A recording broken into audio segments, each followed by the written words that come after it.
Welcome to the Little Johnny Chronicles. Um, Today I'd like to discuss a call to brotherhood. I'm doing this live because I need to feel something today. I've been pretty stressed out about work. I think most people understand that. Stress is a part of life, but sometimes it feels heavy. Whether it's having to pay the bills, especially in this new economy, this new world. The last several years have been pretty tough on everybody, uh, whether it be the cost of your housing or electricity or gasoline or transportation. Virtually everything has gone up in price. My kids are grown now, so I'm grateful for that. Not because I didn't love them when they were young, but there are so many more demands on parents with little kids because you got school activities, sports. You're simply feeding more mouths, etc., etc. So I can understand the working man or the working woman's plight. Typically, even if you have two parents, both of them work. So mom and dad are grinding, hustling, trying to make ends meet, put food on the table, uh, pay for housing, put a roof over the kids' heads, get them clothing, all the above. It has to be challenging right now. I don't envy their positions at the moment, especially with real small ones who need care. If you don't have extended family close by, or if you don't have any extended family at all, which is often the case now, um, the cost of childcare is outrageous. You could buy another home basically, or a really nice luxury vehicle with the amount of money people pay for childcare. Not that it's not important. I think there's definitely value in paying our childcare providers, a decent income. But where's the happy medium? I think, largely anyway, we've forgotten about that piece. But everybody's trying to make a living, and it's very complicated at the moment. Um, so that's why I wanted to talk. I feel my own stress, and I won't say it's the same as yours. I'm very fortunate, but I had to climb the ladder to get to where I'm at. I'm firmly middle class. I'm not wealthy by the stretch of any imagination, but I do have a good job. I retired from the military, so I have my little paycheck that comes in. Uh, so I'm not feeling it as extremely as the rest of society. But I still have my problems, right? And that's what I'm here to talk about. Uh, you work your butt off and you end up somewhere, right? I'm here. Again, middle class. I'm in the burbs, like they say. But I still feel stressed out. I still feel inadequate.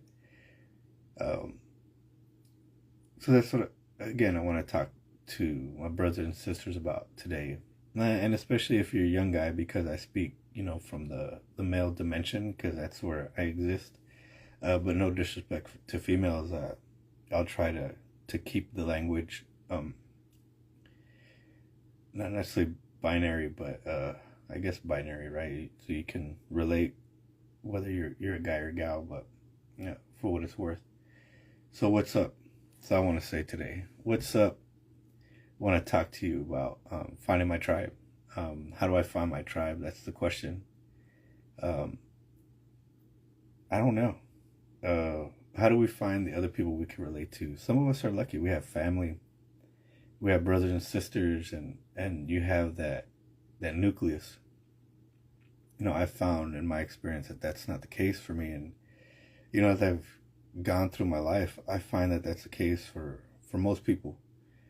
I was talking to somebody at work the day before yesterday, and I was just chit chatting a little bit about some of the different dimensions about my relationships, and how I haven't talked to my brother in 10 years. I don't know how we came upon the subject, but he was saying kind of the same stuff, and how his some of his family sometimes relying on him for money. And you lend them money, it's never a loan.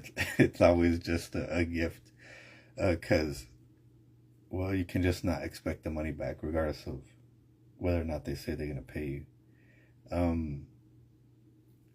I guess right now I don't have that problem because, I don't talk to my brother and sister. So where's my tribe? That's what I'm looking for. I've started going to church. Don't know if religion is an avenue of approach for you, but I encourage it. I think I have more questions than answers when it comes to God and religion. I was raised Catholic, but a lot of the things that I see from people who claim to be Christian and have a moral compass, I don't see them being very consistent. They'll talk down about other people, different types of people, and somehow exclude those people from Jesus' love and Jesus' mercy, and while saying at the same time that Jesus is for everybody. I guess it depends. It depends on whether or not you're different. And I won't get into the different aspects of how people can, I guess, not be conformists. They don't fall into the mold. Some examples are like, I guess I'll just say it right now. Everybody could probably relate to like the LGBTQ stuff. I guess Jesus doesn't love them. They say that he does, that Jesus loves everybody, but they're always talking shit about those folks, which I don't understand. I'm not gay. I won't pretend to understand what that is or what that's like. But I don't see them different than me. Like, I have challenges, they have challenges. Is being gay a challenge? I don't know. I think the only challenge there is that some of us, tend to think that there's something wrong with them, or that they're different, in the human aspect. And I don't see it. Like, they got their own problems. They go show up to work. I've worked with gay people, what they call transgender, bisexual. You know what? When it came to doing work and being a human being, they were really no different than me. They had the same fucking problems, the same burdens, the same challenges, the same doubts. So very much so, I'm sure Jesus has captured their needs and is advocating for them from wherever he sits. If you want to believe that way, right? Because you have different types of spirituality, different types of religions. And the reason I encourage it is because I think where I used to reject it outright because of the hypocrisy, I think it does serve as some sort of grounding vehicle. And it helps to stabilize your moral compass. Why does that matter? It helps to define who you are, right? You need kind of a baseline to work from. And then once you define your baseline, okay, so what's my baseline? Who am I? Am I a good guy? Am I a bad guy? You can kind of start simple. I don't know why people are averse to labeling things that way anymore. Good and bad, or evil and righteous, and because the definitions matter. How do you define who you are without applying some words and some definitions? It's important. And I say that because if I know who I am, I define not just who I am, but what I am. Who am I? Like, what's my character? Am I a good guy? Am I a bad guy? And what am I? Am I a worker? Am I a father? What are my different roles that I play in society?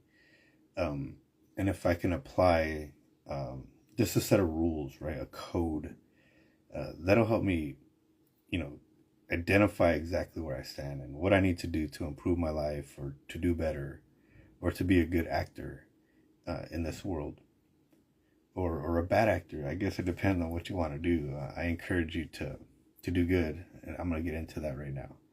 But anyway, our spirituality can very much serve as a baseline, a guiding light, if you will, to how we should behave.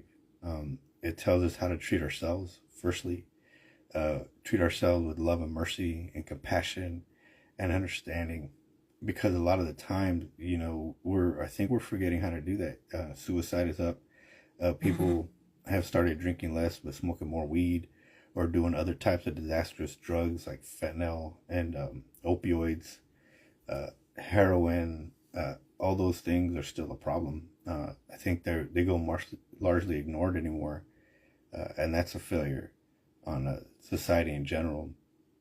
It's not a failure in the individual. I think we just don't have systems to help people move through their problems anymore. Where religion used to be one of those grounding vehicles, the blatant hypocrisy in it drove people away. People didn't lose religion; religion lost the people. And I think we're starting to see religion start to open their eyes to that a little bit. But again, as they draw people in, they change right back to the same rigid, non-understanding structure that excludes others. And I think that's, again, we're just going to end up, it's a wash, rinse, repeat type of cycle. But it does matter that you find a vehicle. And what I'm finding in my own spiritual journey and my Christian journey is that it sucks because, like, everywhere you turn, you end up by yourself, because they'll say, well, it's a personal relationship with Jesus. Okay, so I just ignore all the dumbassery that you're participating in, and I come to church and I have a relationship with Jesus, and I go home because I don't want to tolerate the hypocrisy of you fucks. It's still lonely, but at a minimum, I have a set of rules, some moral boundaries to operate under. And you could say, well, why does it have to be religion? It doesn't have to be. You just need a good set of rules. I respect the atheist. I think, there's my honest opinion, that they're part of the clergy. Who's gonna tell us that we're blind if everybody is, headed in the same direction, headed for the cliff? There's precedent for it, right? There's evidence to suggest that we can't follow people or things blindly. We have to question it. We have to have a healthy level of cynicism in order to avoid being taken advantage of. You got Jim Jones, you had the Ghana mass suicide, over 400 people died drinking the Kool-Aid. Like, literally the modern vernacular comes from these tragedies. And we have to be careful there. But regardless, you got to, apply a healthy dose of cynicism, but don't reject some sort of moral boundaries outright. Why is it important? It matters. It matters that you do the right thing, because what you do, right or wrong, affects the people to your left and right. And who's usually there? All right, let's talk about who gets killed by who gets abused by who.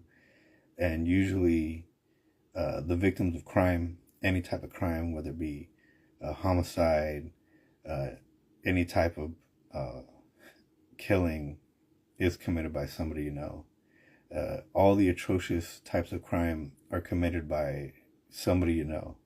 In large part, not always. Of course, there's crimes committed by strangers, but that's it. Those are the exceptions, not the rule. The rule is usually who the victimizer, and we fall prey to our family, to our friends, and so what we do, whether right or wrong, it very much is important to the people to our left and right. And who's usually there? The people that we love.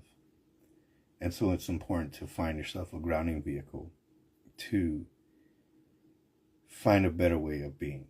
And I'm not saying it's going to make you perfect. Hell nah. I won't speak for you, but, I have a bunch of flaws. I've made a bunch of mistakes in my life, and, I won't get into all that stuff right now, but I can tell you I've made some horrendous errors. I've hurt people physically and emotionally in horrific ways. And it's because I didn't have a grounding vehicle. I didn't have a belief system to give me some guardrails, some left and right limits that I was willing to stay within, so that I wouldn't go out of bounds and hurt people. And it's helped a lot, along with a lot of counseling and therapy, which, I mean, people don't believe in that either, which is strange to me. Some of it is a sham. Again, apply your healthy level of cynicism to that.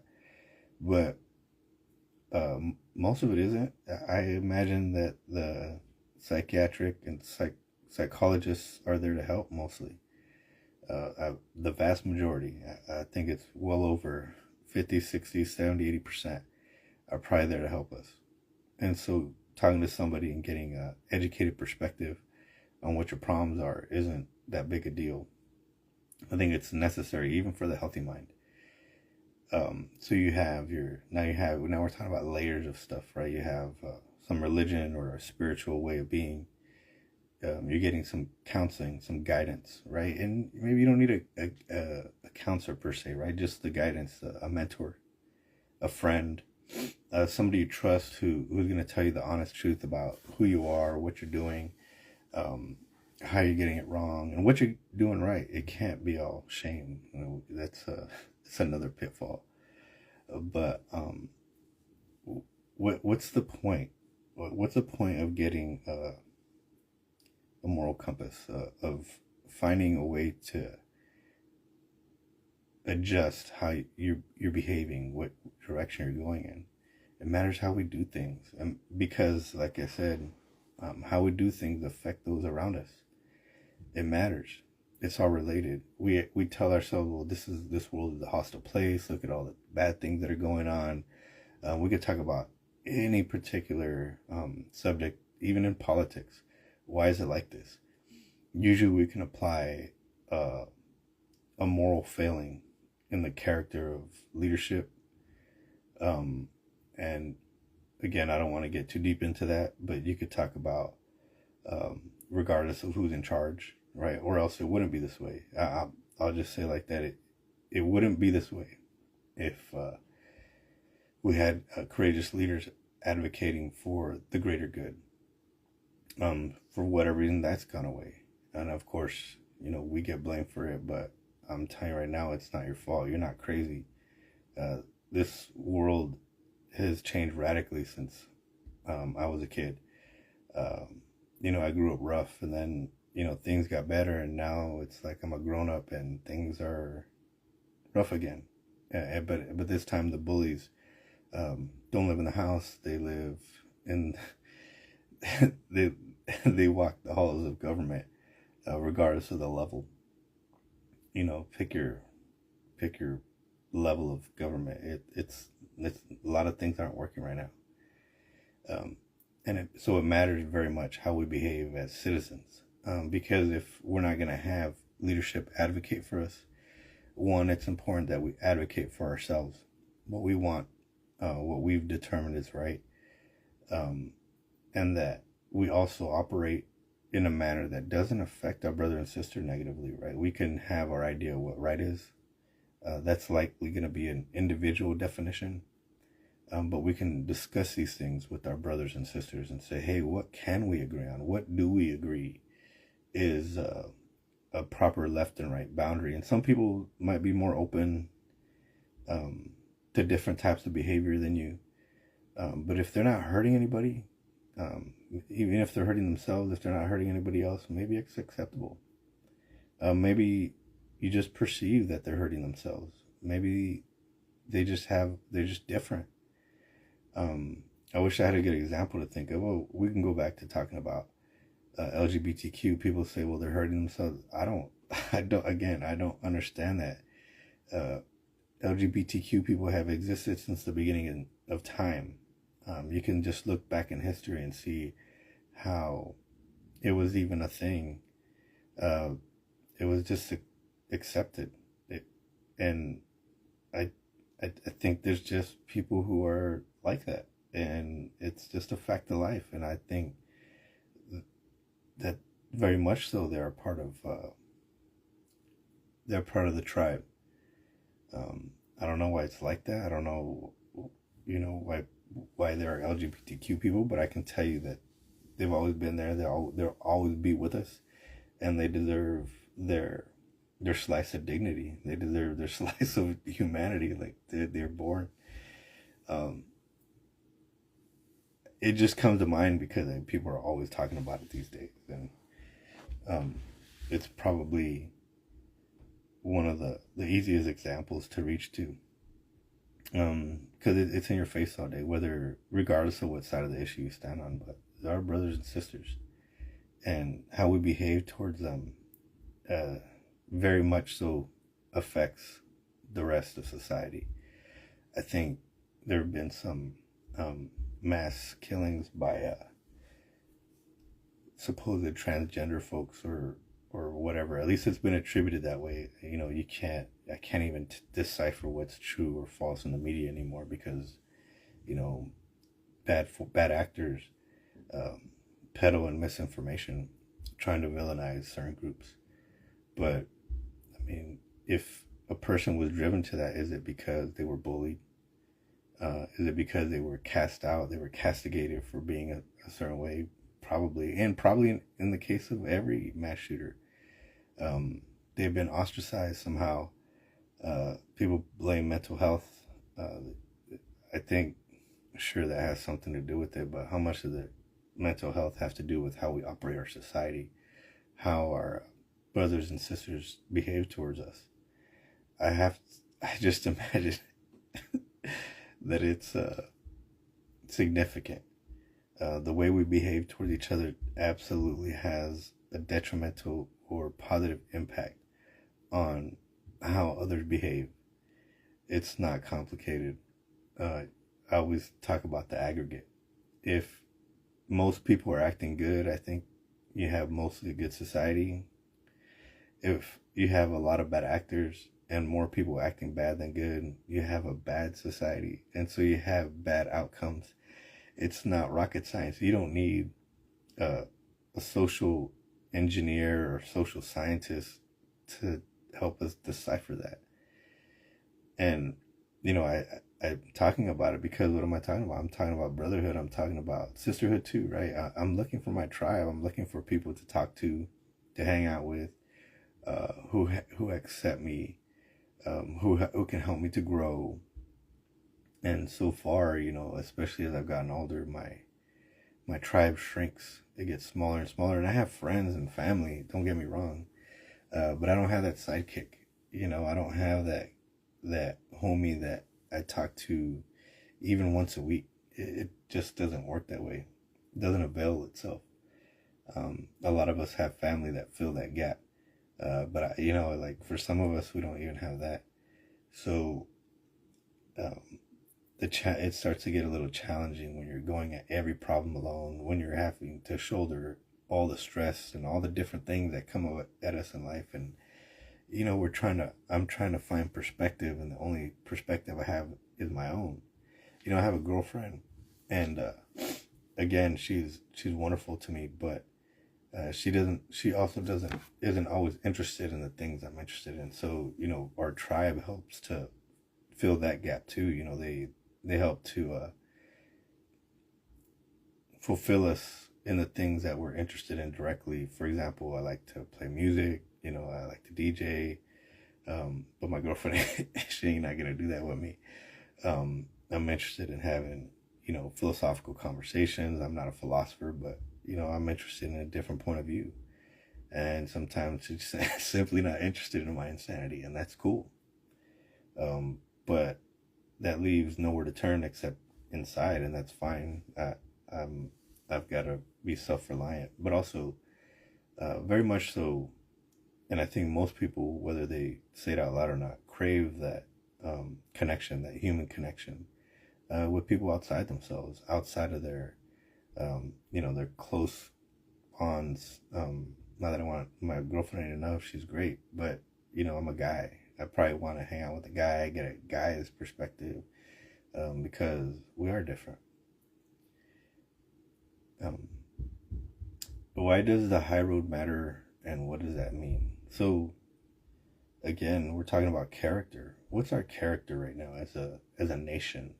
What's our character right now as the male group that represents our country or our city or our state, like wherever we live, it's in our family.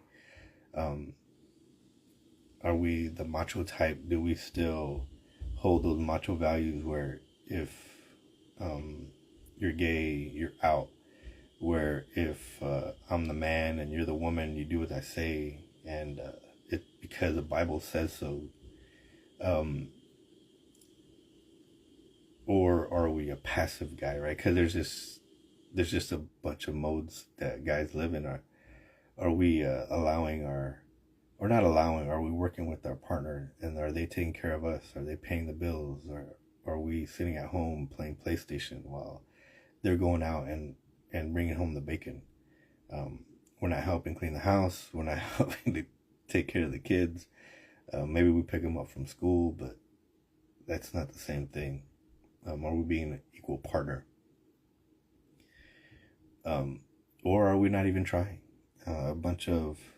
There's a huge population of dudes right now who, for whatever reason, and there are probably like legitimate reasons that this is going on, are getting up to go find work. They're staying home smoking weed and playing whatever game box is out right now. And that's it. They're not necessarily contributing to society. I wouldn't say they're harming it. Maybe they are, in the form of, we don't have access to them, their brain power, the skills that they bring to the table, whether it be as a laborer in the trades or their intellectual capacity. Maybe they're a programmer or whatever. We lose out on that, I think very much so. And also, we lose them to suicide and mental health issues because the way we're operating our society leaves them maladjusted. And I don't know what's going on there. I'm not a scientist, like I say. Tend to think in more simple terms because there's a lot. I don't have time for all that shit. But why does the high road matter, and what does it mean? Well, regardless of our operating mode, whether we're passive, we're the passive male or female, or we're the aggressive one, we're the macho male, or we're the alpha female or alpha male, however you want to frame it, or we're just the person floating, right? We're just getting by, smoking weed. We're, no judging here. I'm not judging. I'm just stating how the scene is that I see. 30-year-old at home smoking weed, just chilling. The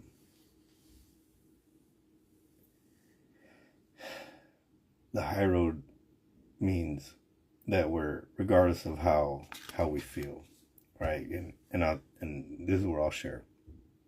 Regardless of how we feel, we have to try our best to live a moral, upstanding life. I'm tempted often to quit my job and stay home because I leave and the world feels hostile. I don't have another way to frame it. I was in a meeting the other day, and I've been going to this meeting for weeks.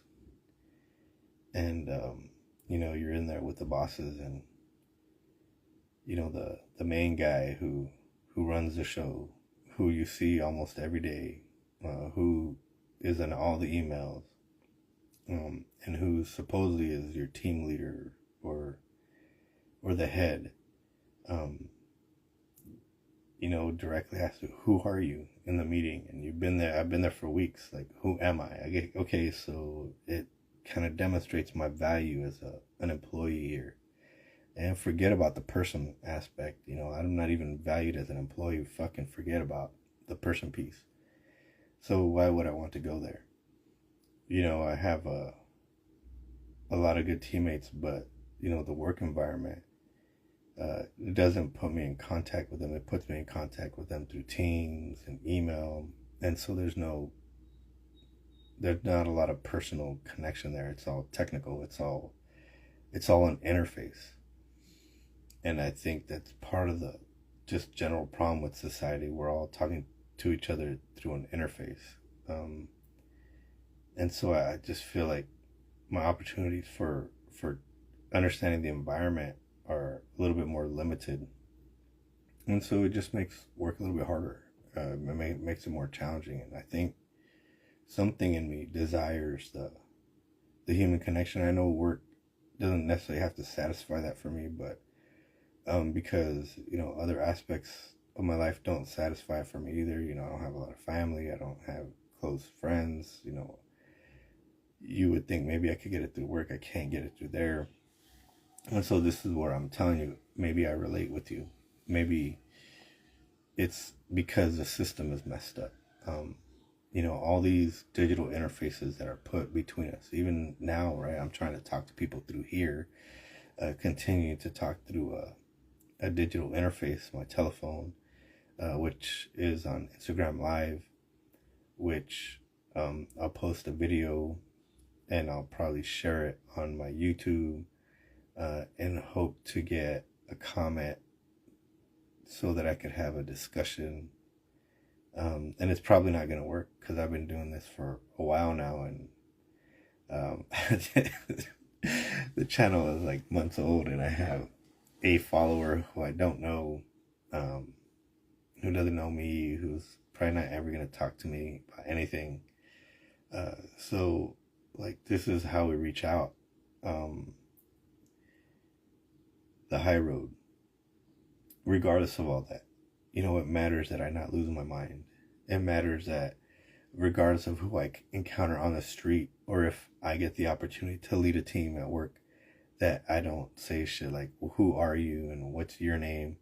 When I see your ass, frequently, the human connection where I say, hello, Bob, because Bob works for me and I'm responsible for him in a certain way. Even if I just look at it in the work sense, I'm responsible for whatever work he's supposed to get done. I know people say, well, he gets a paycheck, he's responsible for it. I don't know. Maybe. That's a manager. That's a manager perspective. The leader perspective says, okay, your work is my responsibility, so I'm going to help you get it done, or ensure that, you're applying your skills and knowledge to accomplish that thing. And if you don't know, I help you grow. Something like that. That's all the high road. And it's important because that's how we improve society. First, you have to work on grounding yourself, figuring out who you are, getting some sort of baseline, whether it's based on spirituality or religion or some other code book that you're willing to operate under for yourself. Getting those rules well defined and established, starting to live that life so that when you make a move left or right, you know how to gauge it. Am I moving in a positive direction, a negative direction? Who am I affecting, etc.? Once you can do that, you can help yourself, then you can help others. And that's how the tribe is built. You figure out with all those rules in place for yourself, you can start to figure out who you are. What's your role? Am I a medicine man? Am I a warrior? Am I a philosopher? Am I a mathematician? Am I a wood gatherer? Am I a hunter? These old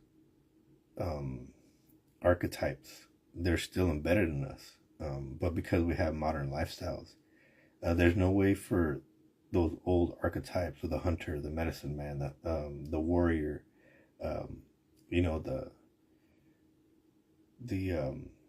I don't know what you would have called them, but the women of the tribe who stayed in camp to take care of the children while the men were out,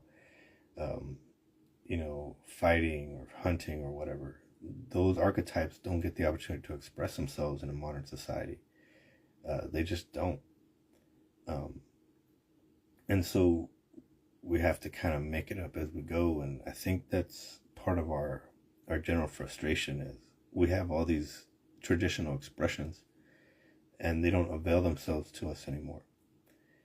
But nonetheless, even in those societies, the hunter would bring home the bacon, and the entire tribe would probably help to disassemble the carcass so that the tribe could eat. We would do things together.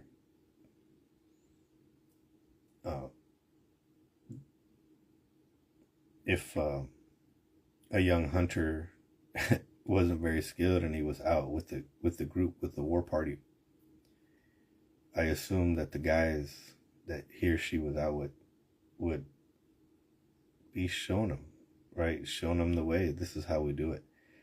These are the shortcuts. These are the shortcuts not to take, because they can get you hurt or killed, or get somebody else hurt, right? Because in those collectives, taking care of each other is paramount. You got my back, I got yours. It's a hostile, dangerous environment. You get eaten by an animal back then, where now it's probably not likely. You could get kidnapped by the other tribe and either get absorbed by them and become their slave. They could just kill you, right? And at least in America, it doesn't work that way. At least in general, it doesn't. So we need each other. We improve ourselves so that we can show up to work, or show up to the family function, or show up to a public gathering, and take the high road every time. When somebody offends us, we say we operate in a mode of forgiveness, because not every insult requires a reaction.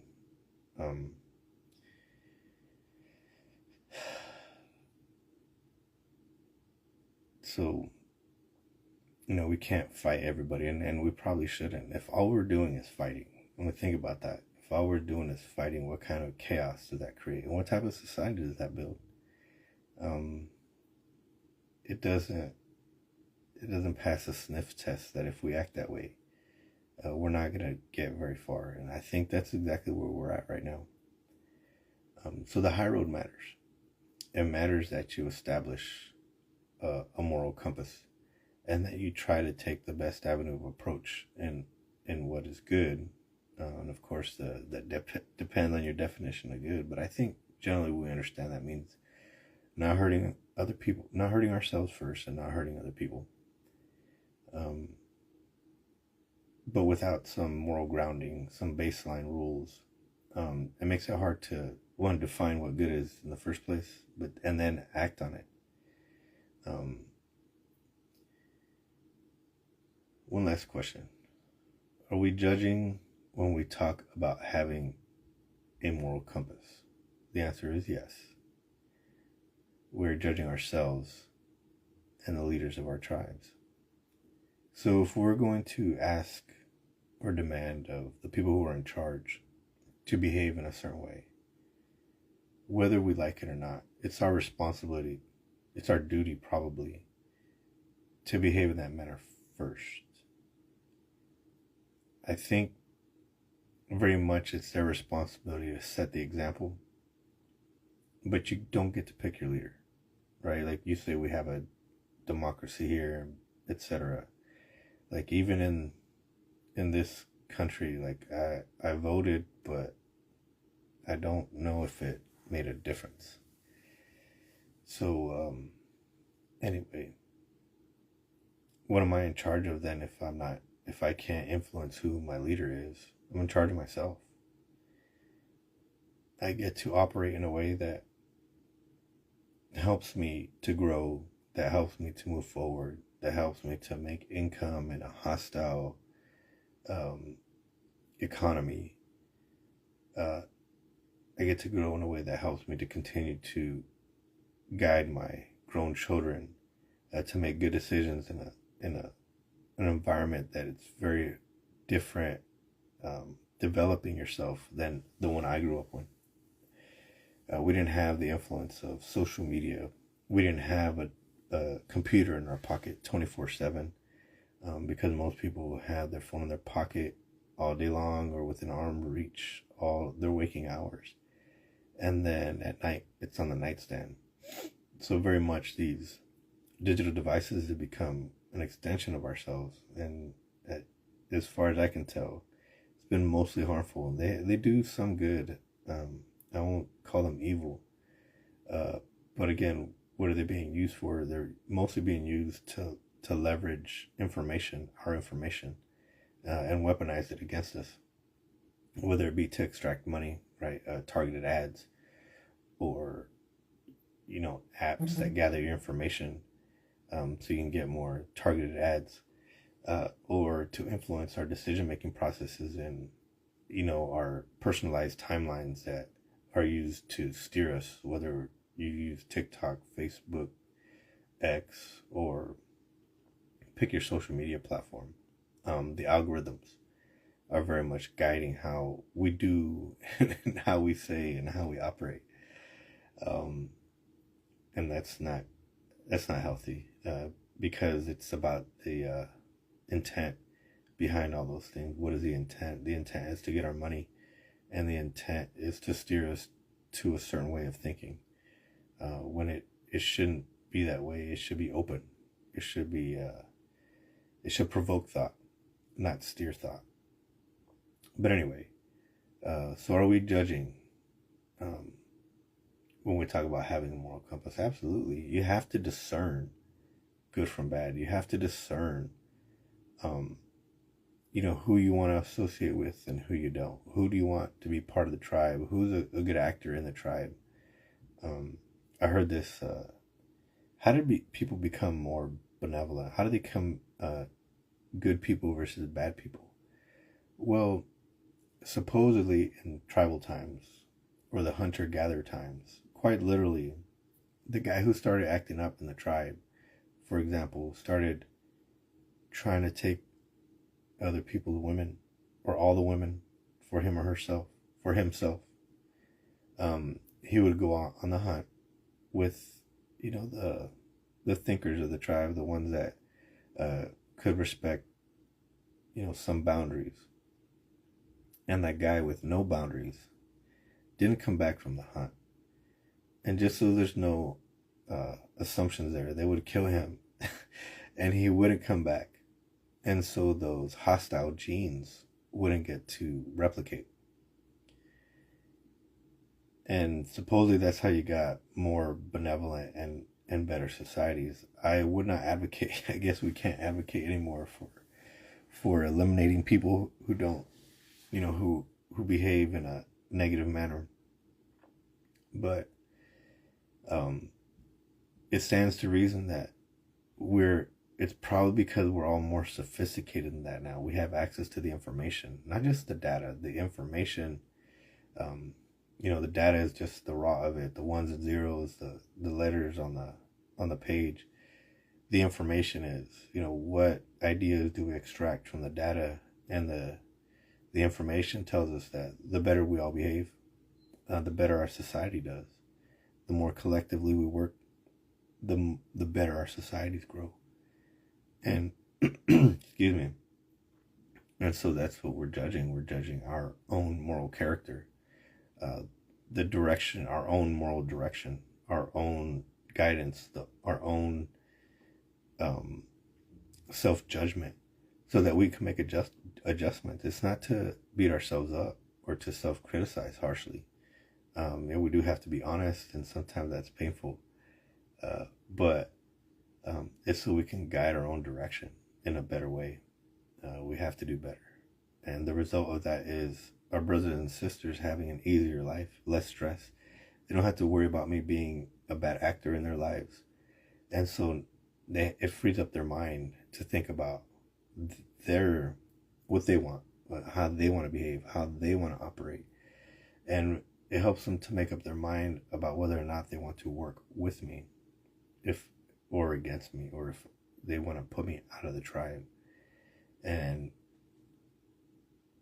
I'm thinking now, collectively, we have an incentive to try to do better, to work better, to take the high road, to operate in a way that is congruent with the way our brothers and sisters behave, whether it's based on religion or spirituality or some other code of conduct that is not too rigid, that is flexible, but also has some structures of accountability, responsibility, a dimension of volunteerism, a dimension of accepting that there's a hierarchy, because without a hierarchy, it's just chaos, right? If everybody's in charge, then nobody's in charge. And that's not to say that, we should all just be subservient. We should be subservient with those ethical and moral boundaries in place so that we don't get abused in our servitude. So it matters. It matters that we have some guardrails. It matters that we behave ourselves in a way that's good. It matters how we do it because it affects the people around us.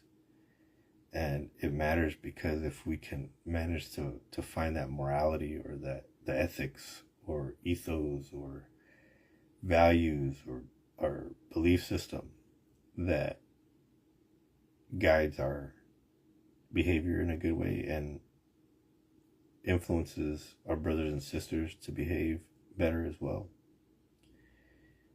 we will all benefit. We're all going to do better. It's not a potion, it's not a secret, it's not a chant, it's not a marketing tool. I'm not selling anything. I think that's just logic. And I'll ask you this, who doesn't want that? There are very few people, I'd imagine, don't want this society, any society they live in, to work better. You can have all the philosophical debates about who gets to make the rules and what rules are we following, etc. But I think it's been proven that we can agree to certain fundamental principles that we can all operate under. We have the Constitution of the United States. In its inception, maybe it wasn't perfect because it says that all men were created equal, but they had slaves in the backyard. So there's a contradiction there. However, we've improved. And unfortunately, people had to suffer through all that. So I don't discount the negative aspects of the initiation. But again, it was a baseline. That's exactly what I'm talking about. And it's almost the perfect example of adopting a baseline, a moral compass, a set of rules that we can adopt and follow so that we can make improvements along the way. So since 1776, the birth of this nation, we've eradicated slavery. At least in this country, maybe not globally. We've eradicated indentured servitude. Women have gained the right to vote. The right to vote has been extended to every citizen. Of course, there are requirements. Unfortunately, people still lose their right to vote if they're convicted of a felony, etc., which I think is wrong because now you're punishing people for perpetuity for something they did maybe when they were a kid. Again, we can have the philosophical discussions about what the rules are. But I think you can see if we adopt some rules, we can make the adjustments to start to expand the definitions to include more people, to include more behavior, even behavior we don't agree with, right? You have the First Amendment, and that allows people to say whatever they want, even ugly stuff. But again, that's why we should preach self-restraint. That's why we should try to influence people to behave better. That's why we should get to know one another. Because whether you're brown, white, black, gray, purple, whether you're gay, straight, LGBTQ, LMNOP, whether you're a good guy or a bad guy, if we just talk, I think we can find some commonalities. And that's the baseline, right? We find those commonalities and we improve our relationships from there. And the hope would be that we guide each other toward the light. We guide each other towards what is right. We come from the darkness. Whether you believe in the Big Bang Theory or you believe in creationism, that God created the heaven and earth, we still all come from the darkness. And the light was created for a reason. The moving from the darkness to the light implies forward progress. It implies an evolution. It implies the next way of being. And so if you can take that perspective that, the darkness is going backwards and that the light is going forward, you can see that maybe I'm right. You don't have to believe me, but that's how I feel about it. And so I hope that you find your tribe. I hope that you can start to find rules that'll guide your life to improve it, so that you can stop feeling like shit if you feel like shit, so that you can stop making the people around you feel like shit so they don't feel like shit, so that we can make this world a better place. It sounds corny, but there's something to it nonetheless. I think there's more value in that than destroying each other. There's more value in that than wrecking this planet and wrecking the people on it, because we have a rigid belief structure that says that if we share, we might not get to eat tomorrow. You know what? I'll share this last thing and then I'm done. When I'm with people I care about, and I don't know if you've ever faced this situation, but there have been times that maybe there was just enough to go around.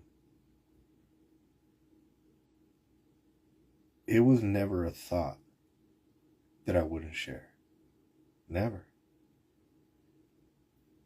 The idea is, if I take my piece of bread and there's 5 of us and I break it up into 5 pieces the best I can, knowing that it's not going to be perfect.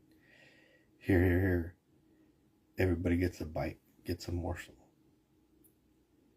It gives them an incentive to live.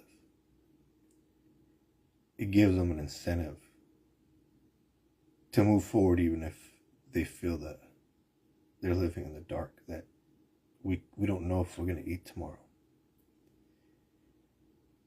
But I got Juan. If he has a piece of bread, he'll give it to me. Or I have my friends. If the tribe has a piece of bread, because I've shared and we have this rule system where we care about each other, I might get a bite. Survival is endurance. It's about self-reliance. But if you can work past that and work together, we can all eat. We can all share. And maybe we're all fucking miserable and living in the suck. But, we're all enduring it together. And that's nourishment too. I don't care what the fuck you say. And, people say, oh, Juan's talking about socialism. You're missing the point. Absolutely not. But, that's it, man. It's been kind of a rough week, so I just wanted to talk out loud, share some ideas. Maybe it doesn't mean shit. Maybe it does. But that's kind of the way I think. I just want to feel better, and so I think in order to do that, I have to be better. I have to do better. I have to treat others better in order to improve my environment. The fact that I haven't found my tribe yet, that might be, that's just the way I speak. I don't know if I'll ever have a friends group or find a road dog or whatever, and that's cool. That's life. That doesn't mean I'm not going to stop looking. It doesn't mean I'm going to stop trying to connect. It doesn't mean I'm going to continue to just talk online. I'm going to get out there, go get after it like the rest of you. And whatever it is you're going through, man, I hope you have people around you who can at least touch you and pray on you or meditate on you or however you want to see it and lend you that energy. because it does help. I don't know why it works that way, but anytime I've been in crisis and people show up for me, which they do,